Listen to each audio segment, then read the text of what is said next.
Pasha Paroh Y NET 7. Thank you for tuning. Welcome to the new look.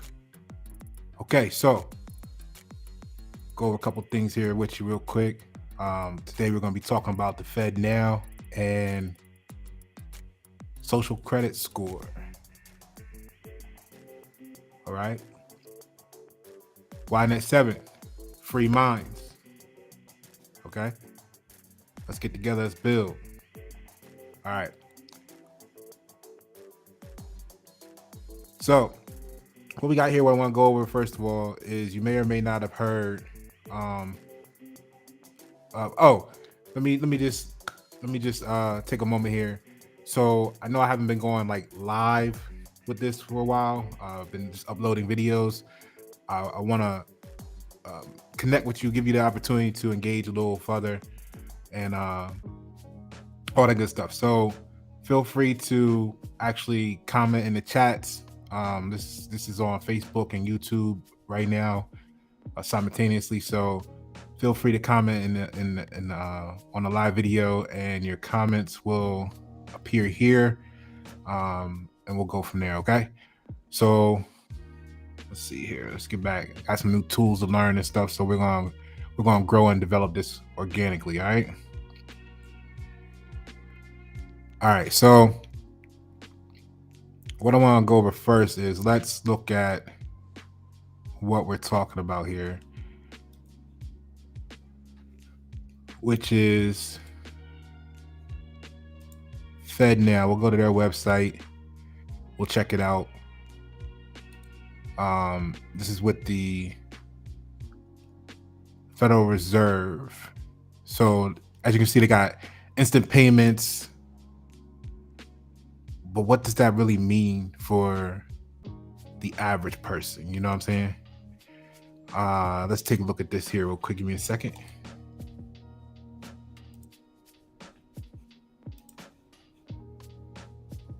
Let's see here.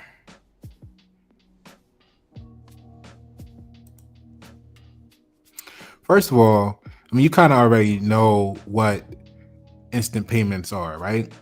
I'm not going to insult you with that. So an interesting thing is, I thought was that they're going to have fees for this. Okay. And then I got, the questions is who has to pay the fees and why? Let's take a look at the fees real quick. So the fee schedule for them is going to be here. All right. So the consumer credit transfers, right? It's going to be a billing code, and it's going to be a little over 4.5 cents, or at 4.5 cents. Transfer returns are going to be at 4.5 cents per item. So now it's going to, and I never thought about this before. I never thought about if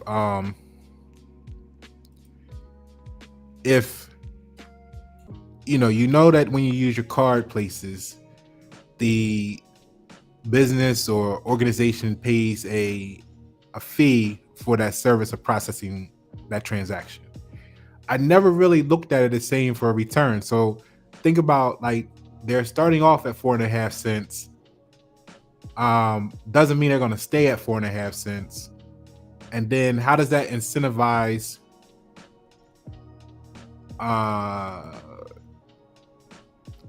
brands and businesses and corporations in the future to want to give returns if that starts to become pricey for them, So we got to consider that as well.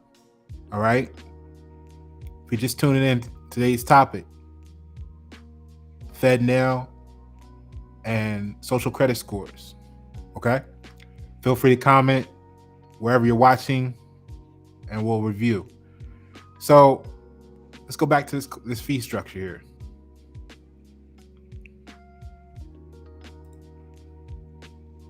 Now, liquidity management transfers, for those who know what that is $1 per item, right? A request for payment is going to be 1 cent. So just a request of payment. So, you know, you know that when you use your card places, the business or organization pays a fee for that service of processing that transaction. I never really thought about this before. I thought was that they're going to have fees for this. So it's going to be 1 cent. So just the request of payment. So when you think about Cash App or PayPal and all that stuff, you can request a payment and you could just send it, right? Now with this, and I'm saying now because they're rolling this out, their anticipation or their release is July this year. And I really think I know that, you know, a lot of people beyond those that really are frequent this channel, you know, they have the mentality of out of sight, out of mind. You know, you don't mind because it don't matter, all that stuff. And this, they're gonna be part of the flow that's being pushed. That they're gonna be saying some people are going against the grain for maybe not wanting to adhere to this because they're in the beta phase now. But what happens when they want to make this the new to replace cash potentially for entertainment purposes, right? You know, a lot of you have heard the scenarios of, well, you're not even gonna be able to give your sons or daughters Tooth Fairy money because there ain't gonna be no cash. You're gonna have to route it through this app, and then they're gonna be able to track the Tooth Fairy and tax that, all kinds of stuff, right? So you've all heard that for entertainment purposes, okay? So if we go back to this, you know, just the request now is going to cost a penny. So 100 requests is going to cost you $1. So I guess for all those people that's sending out spam request payment, spam and scams, you know, it's going to cost them now. I guess that's a deterrent they're after or what have you. So general or participation fee in general is $25 per month, discounted to $0 in 2023. Now, this right here,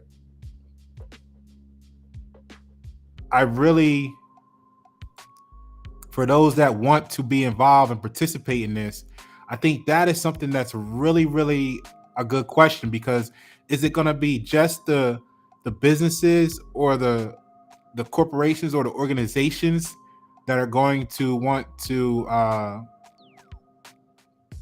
going to be required to pay the $25 a month, or are you going to have to pay the $25 a month to engage in commerce?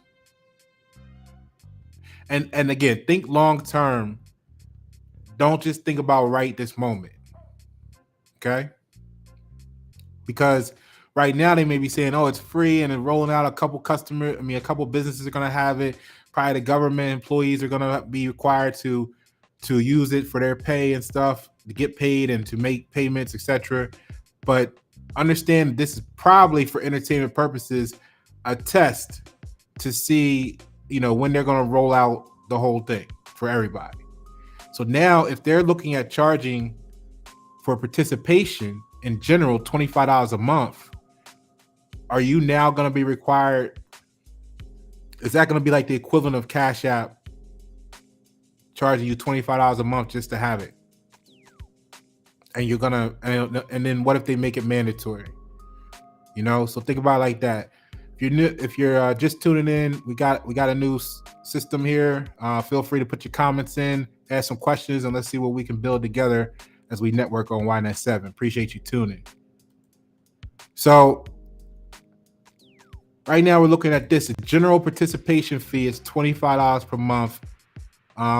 Unclear if that's going to be for just the average consumer or only for people looking to use the services like a business or company, in lieu of like a credit card service system like that. Okay. And they're doing the discounted to $0 in 2023. And then they'll hit everybody with the actual fee going forward, which is subject to change most likely. Right. All right. So let's look at this.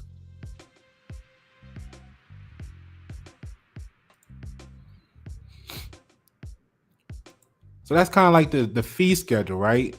So what services are they providing? Okay.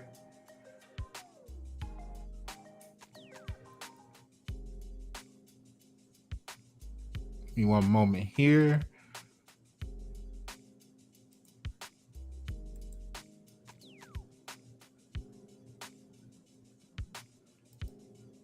take you here with it.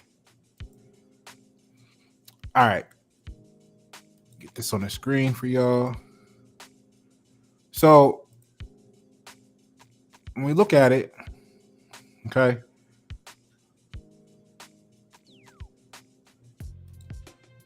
get on board with Fednow service. Okay, the new instant payment service will be here in July 2023.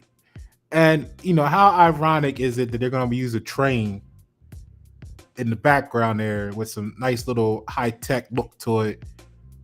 You know, if you think about Grand Theft Auto or the Western version of the game Grand Theft Auto from Rockstar, I ain't gonna say it's the Western version, but Western meaning the country Wild Wild West version. They got that game, whatever it's called, Red, whatever.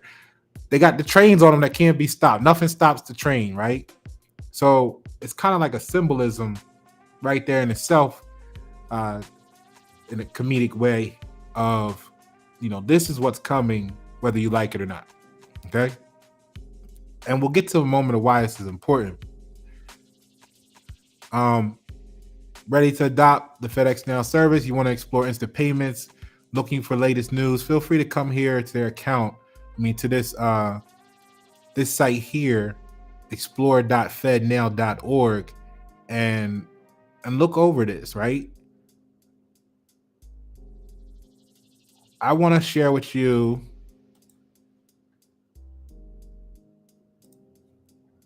this right here next.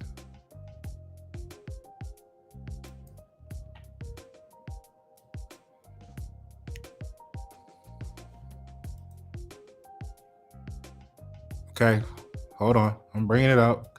Like I said, I'm learning some new gear here, so bear with me for a moment. All right. So here is from the Federal Reserve Financial Services, right? Federal Reserve Bank Operating Circular, account relationships.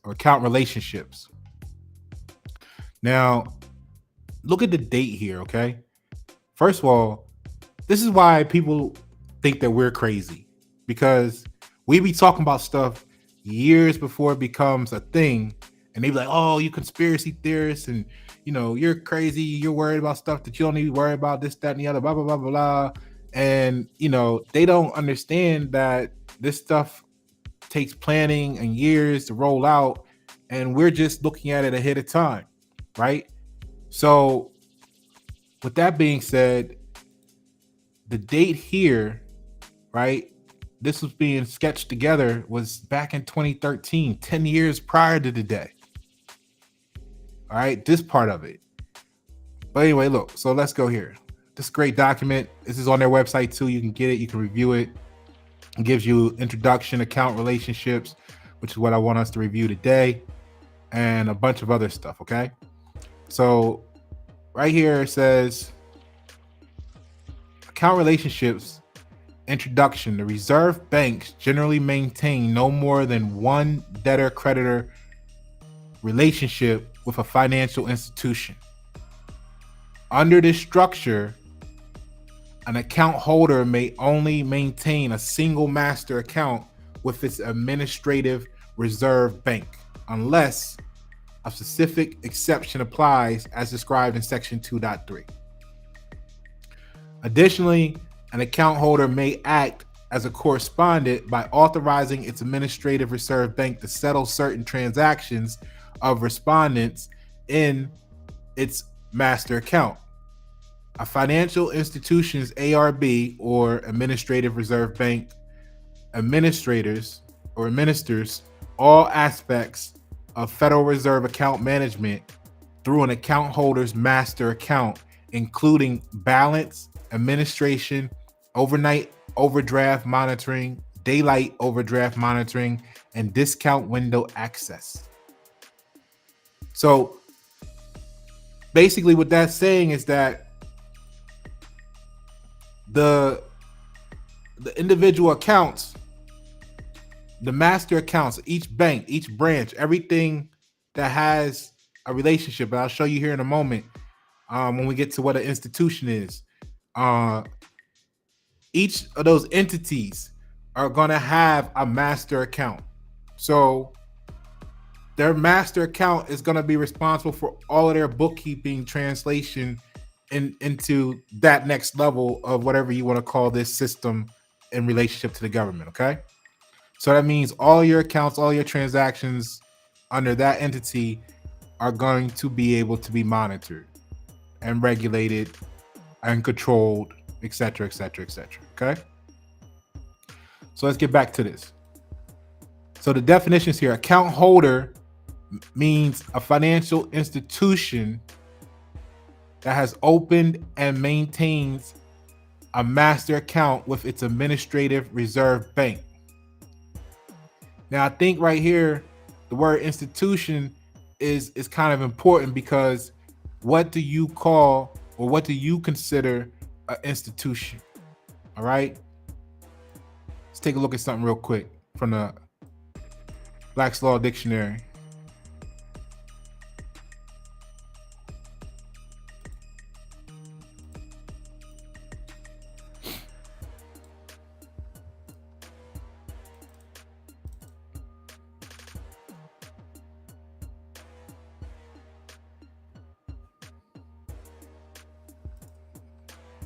All right.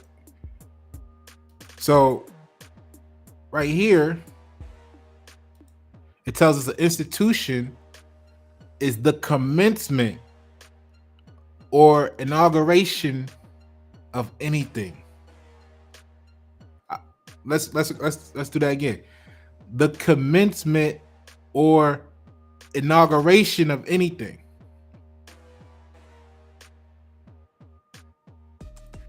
You get what I'm saying? We might feel like we might want it to be that an institution is an entity, a corporation, a business, a brand, a company, or something. But no. All right? That's not what this is saying. An institution is the commencement or inauguration of anything. The first establishment of a law, rule, right, etc., any custom, system, organization, etc., firmly established.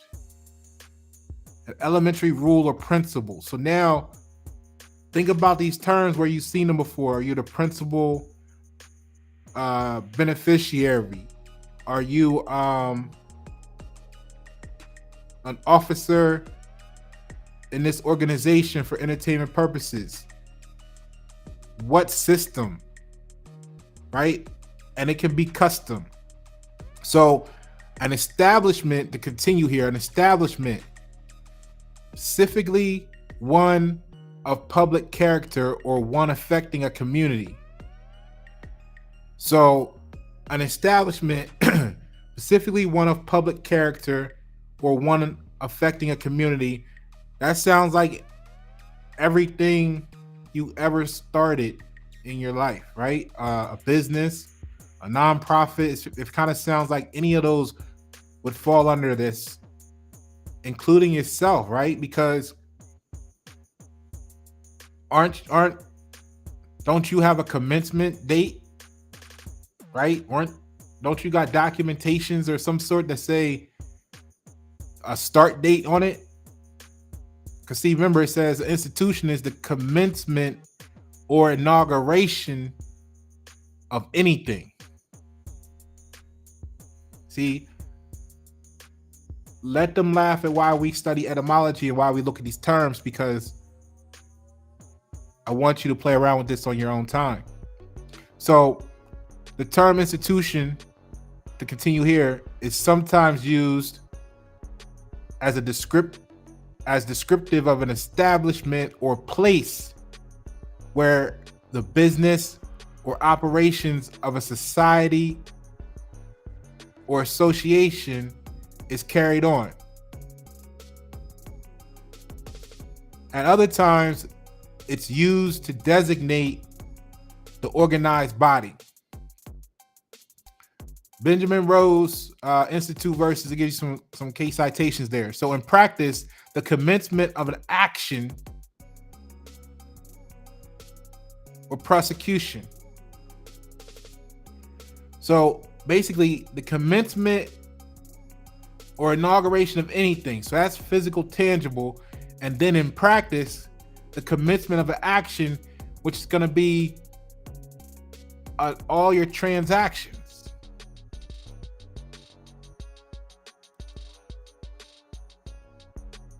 Right?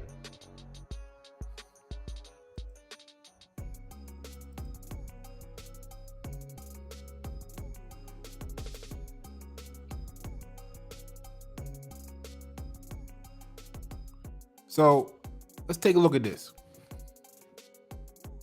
Let's go back to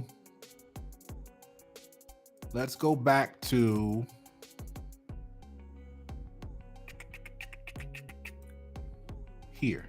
All right, see how they doing that. All right. So now means a financial institution that has opened and maintains a master account with its administrative reserve bank or any other reserve bank maintaining a master account identified in section 2.3. Okay. So administrative reserve bank means a reserve bank in the Federal Reserve District in which the financial institution is located.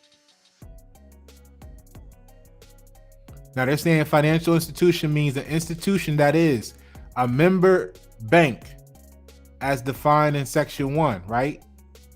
Okay, so we got that. A depository institution as defined in section 19B1A of Federal Reserve Bank Act, right?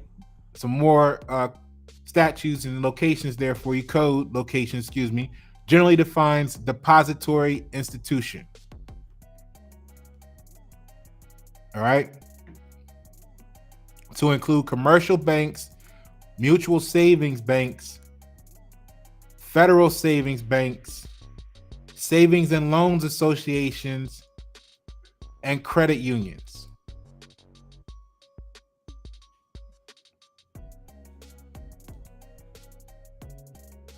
A U.S. branch or agency of a foreign bank as defined in section 211.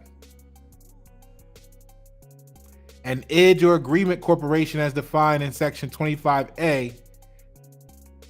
But here's the thing I think is important. Any other entity authorized to have a master account within a reserve bank. I just think that's kind of important. Because what we know for entertainment purposes is that we give these institutions power of attorney to handle these accounts for us behind the scenes of the accounts that we have, but that doesn't change it from being defined as any other entity authorized to have a master account with a reserve bank could be you. Let me know what you think in the comments. I mean, what does it sound like to you? You own the account at this bank. The bank has to have a master account that's reporting all of the activity in all of its accounts, which means that your account with that bank has to be, you see what I'm saying? Master account means the record of financial rights and obligations of an account holder and the administrative reserve bank. There it goes right there. Master account means the record of financial rights and obligations of an account holder. So we know the account holder might be the bank. But if you have a deposit in the bank or a balance in that bank, quote unquote, of $75,000, they have an obligation to you for that $75,000, which means that is on record with their master account. And any transactions, any movement in or out is going to be handled by Fednow under this umbrella.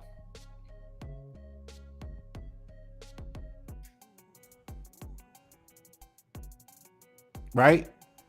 So it's talking debit and credit transaction activity. In case you were thinking, if they weren't going to be utilizing it, they wouldn't be defining it. So you got your routing number in here, right? Your ABA bank routing number. That's talking checking. Primary, secondary routing numbers. What are those, right? All right. So master account is, except as provided below, a financial institution may maintain only one master account with its administrative banks.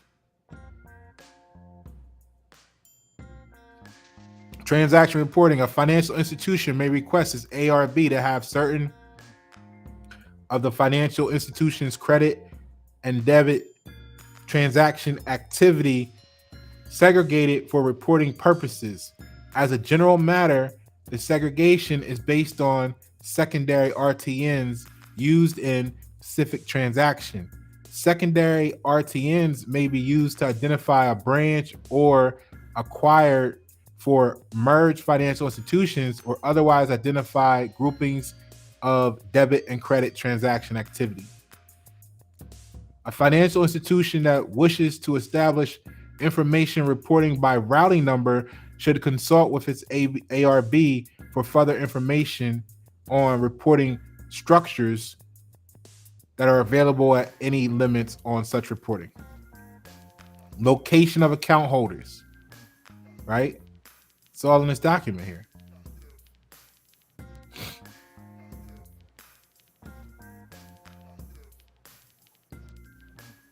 Just scrolling through here, giving you a look, right?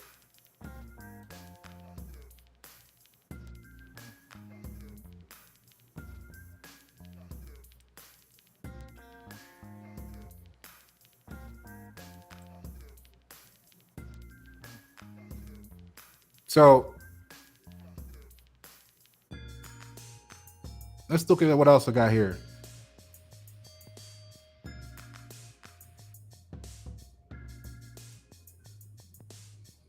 Circular number 2.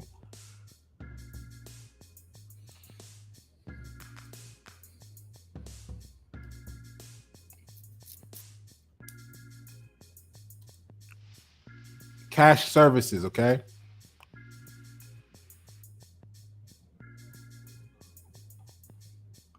So this circular, the cash services manual of procedures, and as applicable, any contract governing international currency activity executed in accordance with Section 3.1 contain the provisions that apply to an institution's cash transactions with a Federal Reserve Bank.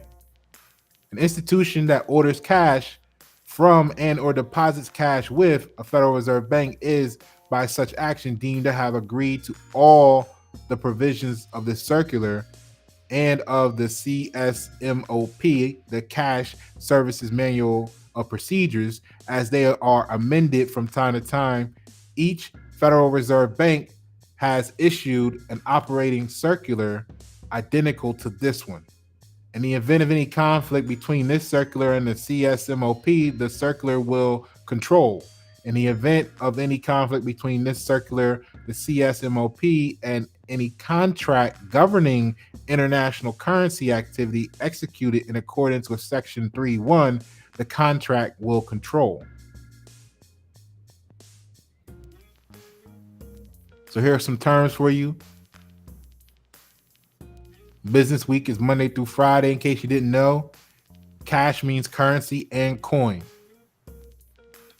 So cash services means the ordering of cash and or depositing of cash with a Federal Reserve Bank. See, I think for many people, what would help them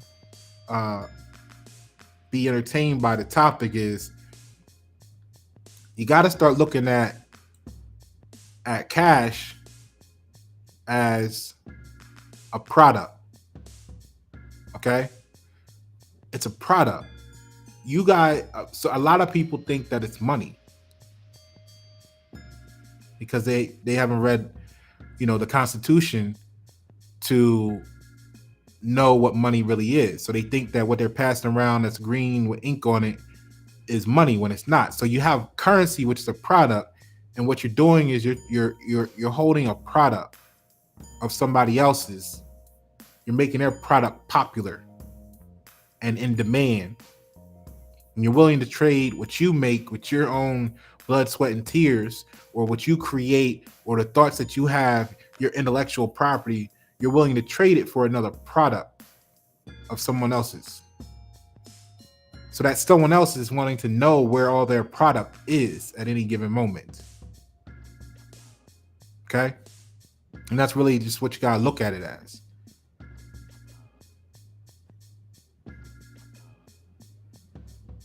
So when we get back into this now, this is why they want to, or this will be the benefit of them, which is some people are going to be like how good it is for us civilization, but it also has its severe inconveniences, because they're gonna once this becomes totally digital, they are gonna not need cash anymore, right? All right, so coin gives you what the definitions of coin is. It's just good to know. So I would, if I were new to this, I would definitely review these documents here. Okay, so I want to get to the social credit score.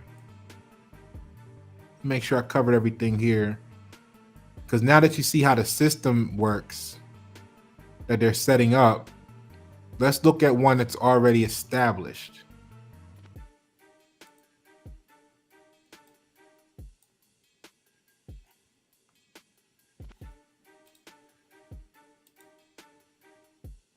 All right, so this is a nice one I found. How super accurate is it? It's entertaining you right now, so to help give you the idea here of what's going on in the social credit score system. So let's just take a look at it, because this gives some really good information here. It's got it separated into gaining points, or what's good, and then what's on the bad side of what happens. Okay, rewards and punishments. It says that citizens with high credit scores get to enjoy social privileges, while those with lower scores ultimately risk getting treated as second-class citizens. Now, why did you go through all of that with Fednow first, Pasha? Because if you look at here, right, where it says what's the aim? All right, let me make sure I got this up here for you to take a look at. Okay, we good, we rocking. So the system intends to monitor, rate, and regulate the financial, social, moral, and possibly political behavior of China's citizens. Now, you already know with social media, you already know with the way the monetary system is set up. You're signing up with companies for rewards programs. You're using credit and debit cards. In one way or another, they're able to see pretty much, for most people, all of your activity. They know what kind of gas you pump, when you pump it. They know where you're going to be on average with your ritual routine days, because you got records, right?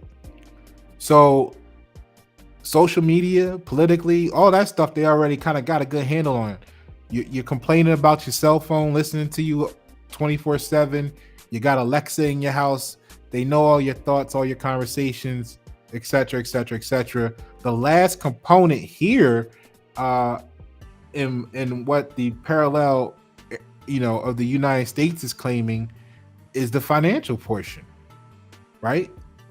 Conveniently, right when they're rolling out this new Fednow program. All right, so I got a little graphic here. I mean, if you want to read the rest of this here real quick, and also the country's companies, right? So they're not only trying to control, regulate, monitor the financial, social, moral, and possibly political behaviors but also the country's companies via a system of punishments and reward. I mean,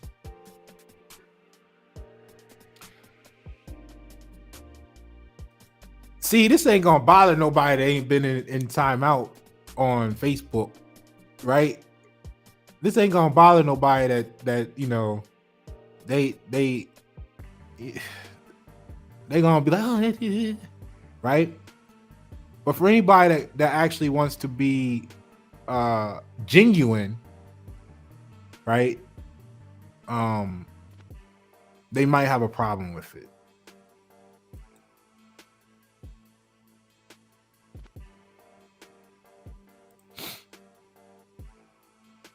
Genuine people might have a problem with it because this is gonna like kind of force normative social influence on people, or is it gonna be a great attempt to?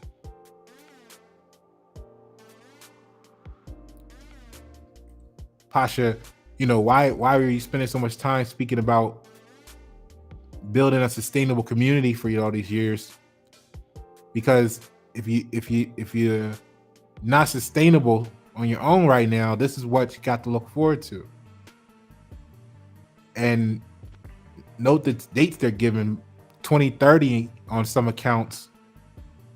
You will own nothing and be happy. Well, how they gonna know what you own? Well, you see what they're putting in place. The foundations have been set: 5G, cell phone technology, tracker, cars, GPS, phone. You know, so you've seen the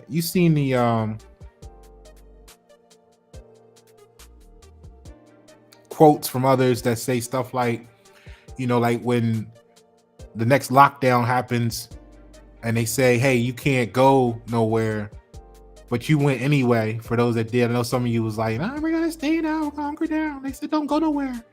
But for those that you know, still did what they wanted or maneuvered, you know, the thing they're gonna be able to do is say, hey, you're outside of your radius, right? It's gonna be like kind of like a nationwide rollout of house arrest if they want to. They're gonna be able to say, hey, you're 20 minutes from your home. You're supposed to be within 15 minutes of your home, and now your card don't work. I mean, you've seen these other places report that this is what they are anticipating the technology will be able to do once it's fully rolled out. So just think about the ramifications of, you know, how that's going to play into your daily life the next time someone else decides what they want you to be able to do and not to do. All right, let's get back to this real quick and we'll wrap it up. So they're looking to control everything, right? So punishment and rewards for grown people, supposedly in a normal life application, is what you're looking at. This being the last piece of the puzzle to make what you think is the United States what you think of when you think of China, however you feel about that. So the stated aim is to provide the trustworthy with benefits and discipline the untrustworthy, but trustworthy to who? Basically, they're saying they're going to reward loyalty, but loyalty to what? You know, if you feel like it's corruption, then now you have to, again, be forced into normative social influence. And if you don't, now you're being, let's take a look at this ladder here of what it says happens. Okay, so here's the cool little graphic. It's got the green for what's good, the bad for what's red. And so engaging in charity work, your social credit score goes up. Hey, you want to work for free? You want to do things for free? We'll boost your credit score, right? Now, taking care of elderly family members. Okay, so that'll cut. Who benefits from that if it cuts government spending on the elderly? Right? Oh, so if you save us money or currency, we're gonna boost your little credit score. Right? So if you do work for free or you save us money, your credit score goes up. Positively influencing one's neighborhood. Now, see, this is where we go back to what we were saying. If they want loyalty, what are you being loyal to, right? So now you got to ask yourself, well, what is positively influencing one's neighborhood? Oh, is that like when you had everybody calling in on a neighbor cutting their grass without a mask? Because you were trying to positively influence the neighborhood, right? Donating blood. Sure, give us your DNA. Praising the government on social media. I know all of you are going to do that, right? Helping the poor. Now, how do you classify the poor? Because are we talking to everybody in poverty under $80,000? Like you trying to get rid of Social Security now?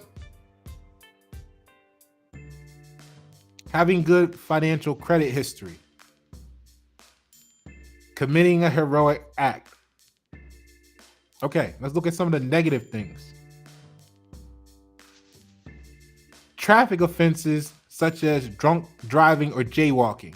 Now, this one I want you to pay close attention to because see, the words are so fun, right? Let me hop off of this real quick. I'm gonna give you this to look at from Black's Law Dictionary.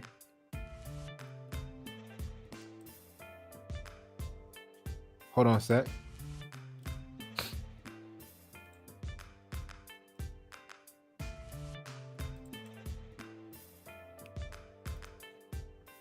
This is kind of fun.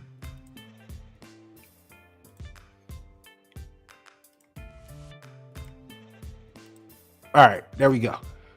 Because traffic, right, is commerce, trade. I know. So look at this word traffic, right? Traffic is commerce, trade, sale or exchange of merchandise, bills, money, and the like. The passing of goods or commodities from one person to another.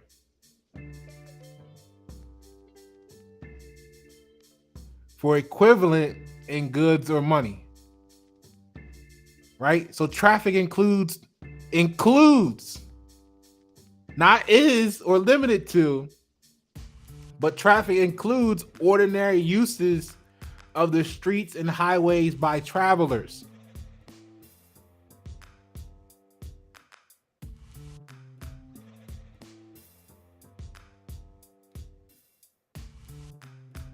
Traffic is commerce.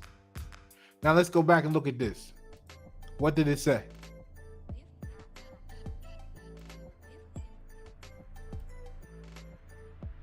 Hold on.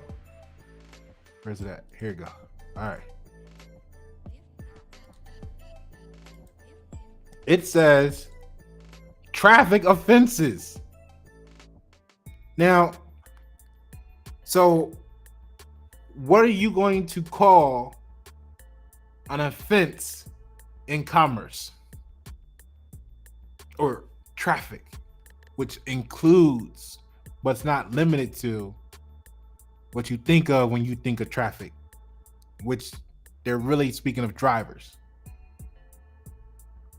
such as drunk driving or jaywalking. And this is why you hear the people saying, for entertainment purposes, oh, now your car is tracking your speed and it tells you you're going too fast,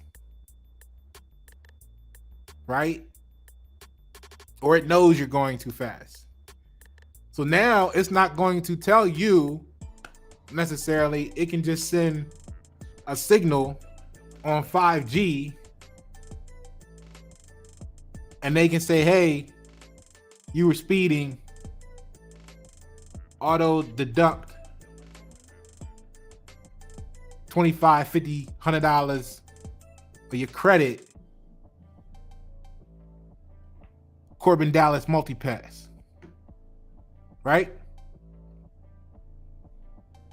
You see how this is connecting now.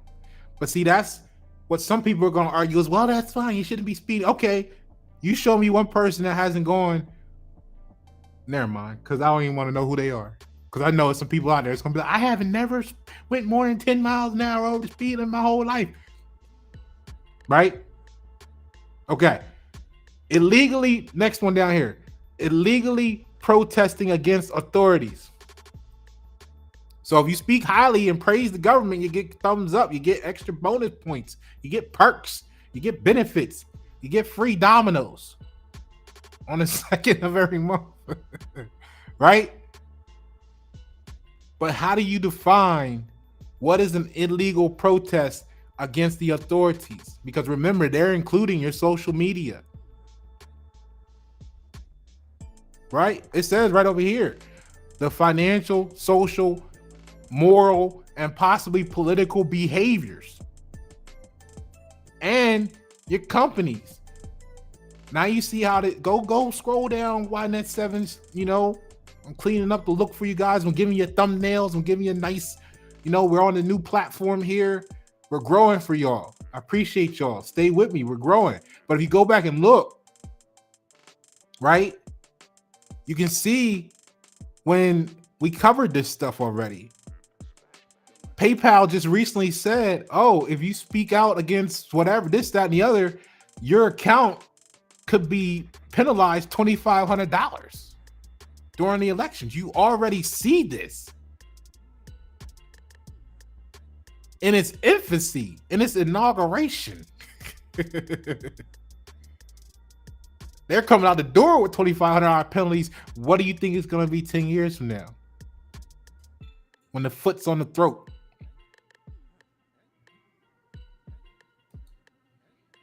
So how do you define what an illegal protest against authorities are? Is this telling the cop that you're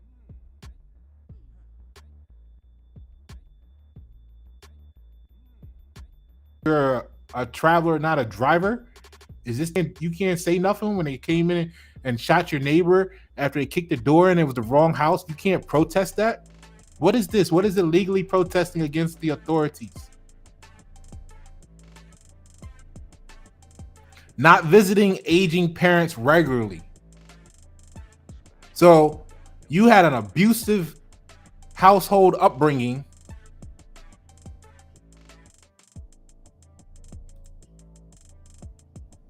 And they want to force you to continue to participate in the toxic situation.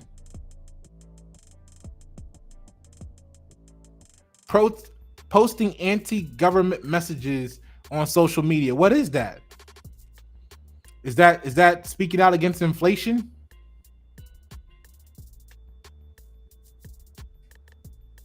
Is that saying the price of gas is too high? Spreading rumors on the internet.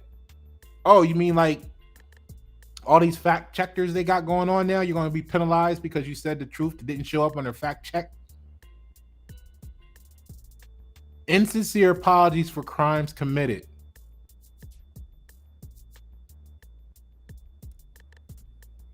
Like, so when the government or the lawyers or the whatever pull a fast one over you, and is that going to be held accountable too? Right? Is the government going to, does the government have a social credit score? Does Walmart have a social credit score? Like if Walmart mess up, do prices go down? I'm just curious. Like, do you wait for Walmart to make a mistake because things are going to be 50% off? Or does it only apply to people like you and I? Participating in anything deemed to be a cult.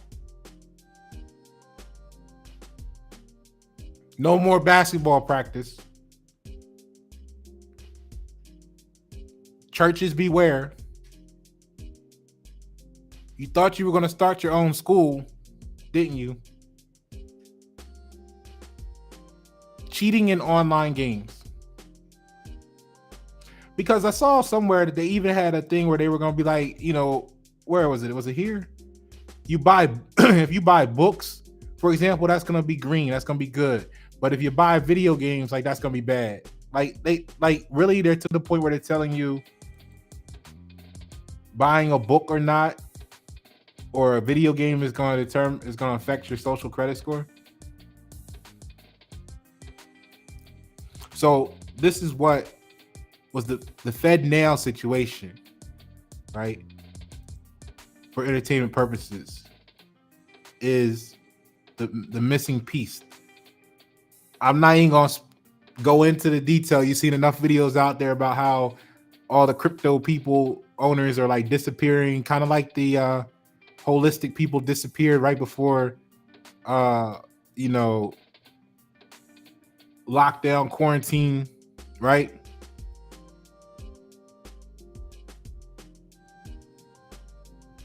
So now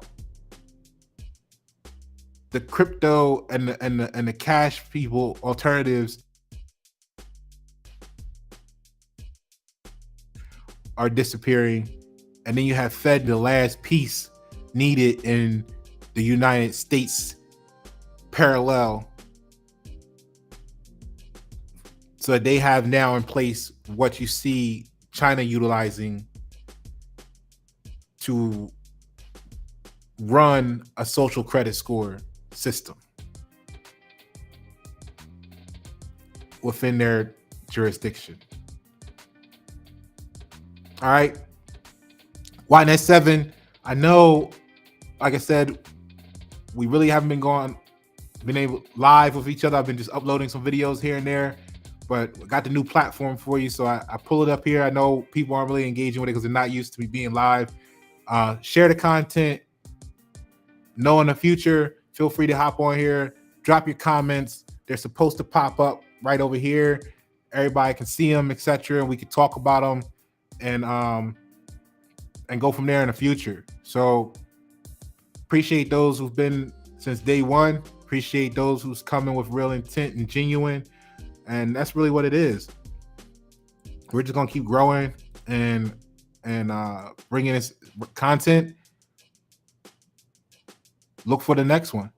Pasha Paroh Y NET 7. Thank you for tuning.